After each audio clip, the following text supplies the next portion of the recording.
नमस्कार, आप देख रहे हैं न्यूज़ 18 का डिजिटल प्लेटफॉर्म और मैं हूं आपके साथ जागृति खंतवाल। नेपाल में अचानक आई भीषण बाढ़ ने एक तरफ जहां भारी तबाही मचाई तो वहीं इसका असर अब भारत के बिहार तक पहुंचने की आशंका ने चिंता बढ़ा दी है। नेपाल में तेज बारिश, अचानक बढ़ते जलस्तर और फ्लैश फ्लड के खतरे को देखते हुए बिहार में हाई अलर्ट जारी किया गया है और खासतौर पर नेपाल से आने वाली गंडक और कोसी जैसी नदियों के जलस्तर पर लगातार नजर रखी जा रही है। बिहार के 6 जिलों में विशेष सतर्कता बरतने के निर्देश दिए गए हैं। वहीं भारत नेपाल सीमा पर तैनात सशस्त्र सीमा बल यानी कि एसएसबी ने भी अपनी रेस्क्यू टीमें अलर्ट कर दी हैं। इस बीच बिहार के मुख्यमंत्री सम्राट चौधरी से केंद्रीय गृह मंत्री अमित शाह ने भी बातचीत की है और सबसे पहले आपको बताते हैं कि बिहार में अचानक बाढ़ का खतरा आखिर क्यों बढ़ रहा है। दरअसल नेपाल चीन सीमा के पास फुरकेखोला इलाके में त्रिशूली नदी का जलस्तर अचानक बढ़ने की जानकारी सामने आई और ये जगह भारत नेपाल सीमा से करीब 160 किलोमीटर दूर बताई जा रही है। शुरुआती जानकारी के मुताबिक नेपाल चीन सीमा के पास संभावित ग्लेशियल लेक आउटबर्स्ट फ्लड यानी कि GLOF की गतिविधियों के कारण नदी में अचानक पानी बढ़ने की आशंका जताई जा रही है। अगर नदी में अचानक बढ़ा ये पानी नीचे की तरफ आता है तो इसकी बाढ़ की लहर गंडक नदी तक पहुंच सकती है। हालांकि रास्ते में पानी के पीक फ्लो यानी कि सबसे ज्यादा बहाव में कमी आने की संभावना भी जताई गई है, लेकिन इसके बावजूद बिहार के सीमावर्ती और निचले इलाकों को लेकर प्रशासन पूरी तरह से सतर्क है। अधिकारियों को निर्देश भी दिया गया कि गंडक नदी के जलस्तर पर लगातार नजर रखी जाए, साथ ही संवेदनशील और निचले इलाकों की निगरानी बढ़ाई जाए ताकि अगर पानी तेजी से बढ़ता है तो समय रहते एहतियाती कदम उठाए जा सके। गंडक बैराज को लेकर भी खास निर्देश दिए गए हैं।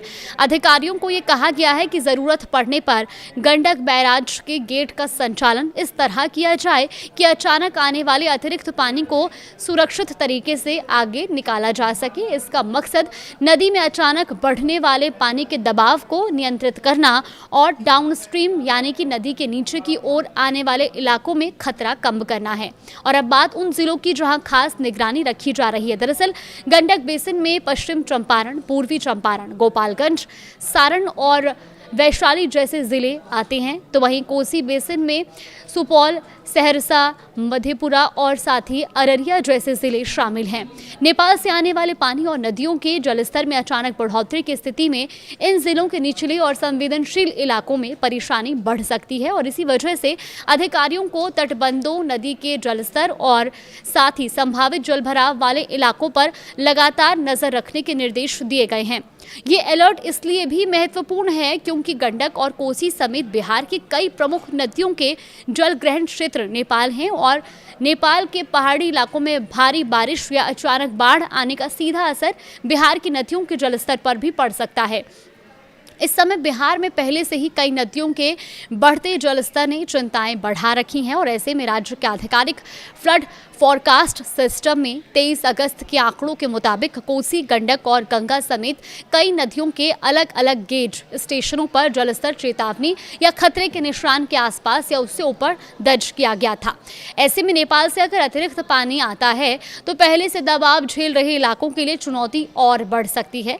इसी वजह से प्रशासन को हर स्थिति के लिए तैयार रहने के लिए कहा गया है। नेपाल से मिलने वाली हर सूचना को गंभीरता से लेने और जरूरत पड़ने पर स्थानीय स्तर पर तुरंत कदम उठाने के निर्देश भी दिए गए हैं। अब बात करते हैं भारत नेपाल सीमा पर तैनात एसएसबी की तैयारियों की। तो नेपाल में अचानक आए फ्लैश फ्लड के बाद सशस्त्र सीमा बल यानी कि एसएसबी ने अपनी तैयारियां तेज कर दी हैं। एसएसबी ने तत्काल राहत और बचाव अभियान के लिए 11 रेस्क्यू एंड रिलीफ टीम यानी कि RRT को अलर्ट किया है। इसके अलावा 7 अतिरिक्त टीमों को स्टैंड बाय पर रखा गया है। सीमा पर तैनात एसएसबी की बटालियनों को हालात पर नजर रखने के लिए भी और साथ ही स्थानीय प्रशासन के संपर्क में रहने के निर्देश दिए गए हैं। तो जरूरत पड़ने पर एसएसबी की टीमें राज्य सरकार और स्थानीय प्रशासन के साथ मिलकर रेस्क्यू, राहत और इमरजेंसी ऑपरेशंस में मदद करेंगी। और ये अलर्ट कोसी और नारायणी नदी बेसिन में बढ़ते जल प्रवाह के अनुमान और नेपाल की छोटी नदियों में अचानक बाढ़ की आशंका के बीच जारी किया गया है। इसके अलावा उत्तर प्रदेश और उत्तराखंड के उन संवेदनशील जिलों पर भी नजर रखी जा रही है जो घाघरा यानी की कर्णाली और साथ ही महाकाली नदी से जुड़े हैं। यानी नेपाल में बाढ़ की स्थिति सिर्फ बिहार के लिए ही नहीं बल्कि भारत के नेपाल सीमा से जुड़े दूसरे राज्यों के लिए भी चिंता का विषय बनी हुई है। अब आपको नेपाल के रसुआ जिले की स्थिति भी बताते हैं, जहां बुधवार सुबह अचानक बाढ़ आई और भारी तबाही मची। दरअसल रसुआ में तिब्बत की ओर से आए तेज पानी के बाद भोटेकोशी नदी का जलस्तर अचानक बढ़ गया। पानी इतनी तेजी से बढ़ा कि टिमुरे, बाजरा और आसपास के इलाकों में बाढ़ का पानी फैल गया और इसके कई घर, वाहन और दूसरी संपत्तियां प्रभावित हुई हैं। सड़क और पुलों को भी भारी नुकसान पहुंचा है। तो कुल मिलाकर के अभी फिलहाल हर गतिविधि पर नजर बनी हुई है। नेपाल में रेस्क्यू ऑपरेशन जारी है। अलग अलग टीमें लगातार युद्ध स्तर पर लोगों को सुरक्षित निकालने में जुटी हुई हैं, लेकिन भारत के लिए भी अलर्ट है। लेकिन ऐसे में घबराने की ज़रूरत नहीं है। आप प्रशासन की ओर से दिए जा रहे हर अलर्ट पर नज़र बना के रखिए और जितना संभव हो नदी नालों से दूरी बनाएं, क्योंकि अभी हालात संवेदनशील है और ऐसे में खतरे के लिए पहले से अलर्ट जारी किया है। तो आप भी सावधान रहें, सुरक्षित रहें।